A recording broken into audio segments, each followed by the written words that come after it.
only 6 unbeaten NFL teams, but will any team finish the season 16-0? According to FBI's season simulations, there's a 2.3% chance that at least one team finishes 16-0, and the Falcons are the most likely to accomplish that feat with a 1% chance, just barely ahead of the Patriots.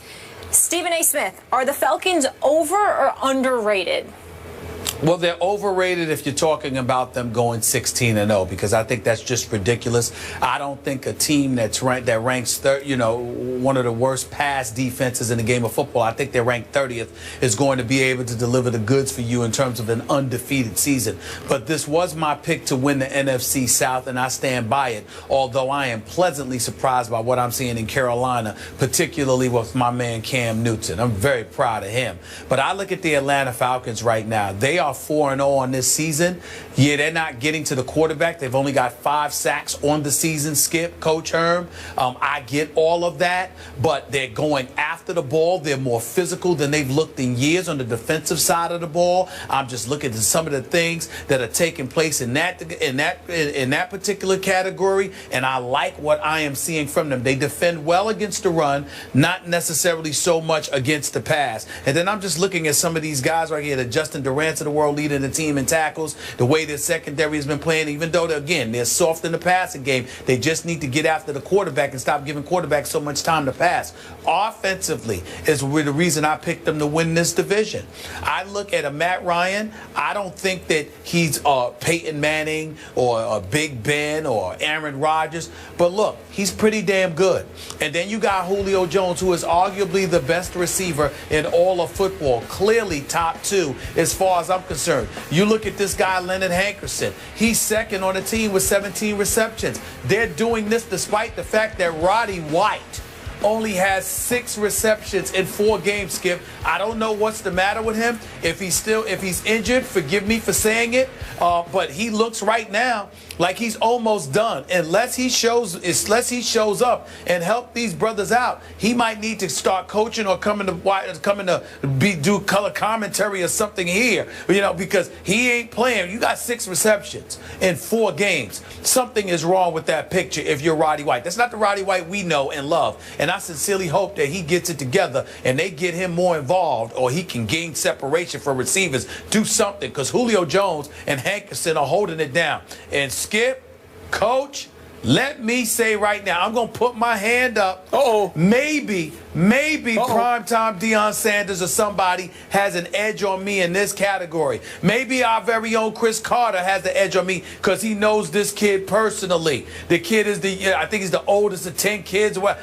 This kid, Devontae Adams, Devontae Freeman, this kid, I love him. I love him. I love what I see. He runs so hard. He goes after it. He's averaging nearly 4 yards a carry, okay? He's got about 17 receptions himself on the season. I am a fan of Devontae Freeman. This brother can ball. I love his game. I love how he goes after it. He's a 4th-round pick. I don't know why that was. Keep in mind, Skip Bayless, and I'll give credit to Chris Carter for educating me about this. He reminded me about this, rather. This guy didn't get that much activity at Florida State. So this is a fresh young body in the NFL. What I'm seeing from this kid, if this kid continues to play the way that he's playing, and their defense could learn how to get some sacks or defend the pass better, Atlanta can be a force to be reckoned with. 16-0, no way. Can I see a 12-4 possibility? Yes, I can. Yeah, Stephen A's made a lot of great points, and he's touched upon it. And it starts with the head coach, Coach Quinn, and met him at the owners' meeting. And, his mindset, he wants to build an image like he had in Seattle. Well, Stephen how did he strike you? Well, first match? Yeah, just, he's good with the players. You could just tell. He's going to be good with the players. We had a nice conversation. And he's about building the same kind of mindset they had in Seattle, especially defensively as well as offensively. Now he's got a runner. Reminds me a lot of Lynch. Can break the first arm tackle, runs. He's already got 7 touchdowns. He's built low to the ground. He is. Strong-legged guy, can catch the ball out of the backfield. They've got a talented receiver and really have they have a quarterback that's a top 10 quarterback in this league. I mean, when you think about Matt Ryan, what he's done, no offensive line per se, and he's finding a way to get the ball to Julio Jones and to Hankerson, and Roddy White is hurt, as he said. Defensively, they're just playing hard. They're just playing flat hard like they did in Seattle. They're taking the ball away, which gives them an opportunity to get off the football field, but they don't get to the quarterback much, but they just play hard. And when you turn the film on, you go, wow, look how many guys run to the ball and tackle. Well, I'm going to tell you something. When you watch the film, you're the opponent watching that, you're going, hey, boys, we better get ready for this now. You know, and because you look at the numbers, they're not a top 10 defense, but they play angry. They play together, and that's what's great about when you watch them play. And I think right now they got a quarterback, whether he's at home or on the road, in the fourth quarter, if he has the ball, he can win the game. He can flat win the game. The game's not too big for Matt Ryan. You're on the road or at home. In the fourth quarter, and that's what you want. You want a quarterback that has potential of saying, we need a score. He can do it. But he does have a big stud receiver that he completely trusts under any pressure situation. No doubt. I'll just throw it in that direction, and that guy's going to snatch it and run with it. That's a smart decision. Well, I get that. So let me start by giving props to my man Stephen A. Smith, because he did say before this season started he liked this Atlanta team. I don't know if he liked them quite as much as they played at the level they played, but he did like them to win the division. Yeah. Right. Okay. Right. So now let's get back to overrated, underrated. If I just take this Falcons team in a vacuum and just put them by themselves and say how good a football team this is, it's overrated. But if I take it, given its schedule, I think people are sleeping on these Falcons, because this schedule, by NFL standards of schedules, is a cakewalk. Are you saying they're going to go 16-0? Here's what they're going to do. They're going to go 14-2, or maybe 15-1. I give them an outside shot at 16-0 just because it looks to my eye, knowing what I know to this point, the quarter way through the season, it looks pretty easy given the fact they've got Carolina at the end of the year, home and away, with 1 week in between them. So that one game is, the one game at Carolina, it's tough. It's December 13th. Real tough. Okay, that's going to be a tough one. So if we're talking about 16-0, that would be the one you'd have to win for sure. Then they turn around 2 weeks later, December 27th, and get them back in Atlanta. Those are the two hardest games to my eye left on the schedule. Now, Stephen A. thought also that the Indianapolis Colts were going to get to the Super Bowl. They have the Colts in Atlanta. Are the Colts going to turn back into that Super Bowl contender? I don't think so. Doesn't look like it. Okay, so we can dismiss that game. All right, here's why I say they're overrated. And look, Dan Quinn, to your point, he may turn into the next star coach in this league, because I look back at what he did. He was 2 years the coordinator in Seattle. Both years they went to the Super Bowl. That's right. They won one, and they very easily could have won the second one, right? Okay. And now he's 4-0 as a first-time head coach in the National Football League. Oh, that's pretty great. But that defense you talked about playing so hard, in the second half of the Monday night opener against Philadelphia in Atlanta, the Eagles offense we have all ripped to shreds, went crazy on the Atlanta defense in Atlanta and went for 274 total yards and scored 3 touchdowns and missed a field goal with a couple of minutes left that could have put Philly ahead in that game and maybe won the game for them. Am I right? No, you're right. And this and I mentioned it, and Stephen A. mentioned it. You know, their numbers on defense are not good. I mean, they will give up plays on defense. And in the first half against Brandon Weeden in his first start for the Cowboys, my Cowboys go for 295 yards in the first half alone and score 28 points and have a 28-14 lead and rush the ball for 131 yards against the defense. It's pretty good against the run.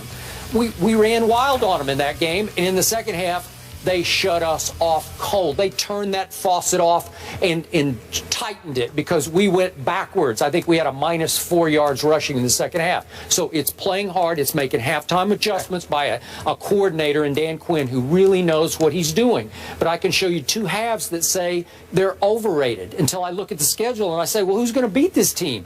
This team is on track to wind up with 2 home playoff games to get to the Super Bowl. Am I right about that? Well, we just pump our brakes. You know, I've been in this league long enough and watched it long enough. It's not who you play, it's how you play the day you play. Okay. And so we can look at the schedule, and you can start looking at that schedule and say they should beat these guys, that guy. We looked at schedules in the beginning of the season. Certain teams, we said, oh, This team at this point should be. And we look at it now, we're going, what happened to that team, right? Mm-hmm. So, I mean, we can sit here and say that's nice shop talk, but you got to go play. Okay, you got to go play these games. It does appear favorable. Don't let the paper don't play a game. All right, but the players do. Will we do that kind of shop talk on this show? Yeah. You have to stand behind it for the rest of the year. Yeah, I'm just saying. I'm with Stephen A. I thought the Colts. I thought it was going to be Colts and the Green Bay Packers. Okay. Right. Well, right now, Colts ain't playing very well. No, I would say the one thing that I would tell you, I was helped along about the Atlanta Falcons because obviously, as you both know, I spoke to Cam Chancellor on several occasions during his holdout with the Seattle Seahawks, and one of the things that he did was absolutely rave about Dan Quinn and the kind of man he is as a coach. And he talked about how this defense. He said, don't pay attention to the statistics. Watch how his players on defense go after people. He said it's going to be a different culture and a different day than what you've been seeing in Atlanta because Dan Quinn is that kind of coach and he's that kind of man. He's the kind of man that guys go out there and play for. Cam Chancellor told me that before the season started. Which is one of the reasons I had so much confidence in Atlanta. I get you, and I'm with you. Last quick point about Devontae Freeman sort of falling out of the heavens into their lap. Remember, the first 2 games that they could have lost. Against the Eagles, he goes for 18 yards on 10 carries. And then at the Giants, another game that they were down 10 early in the fourth quarter, right? Yeah.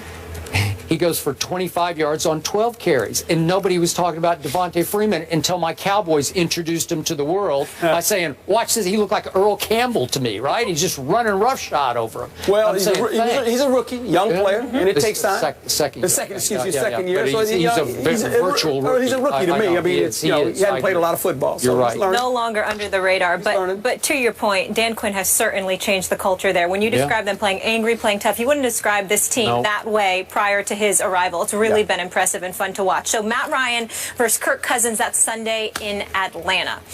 So Skip believes it will be remembered as the bat out of hell play. Herm Edwards is sticking around to react to that play and how the Lions handled it. We're going to get into that after the break. Stay here.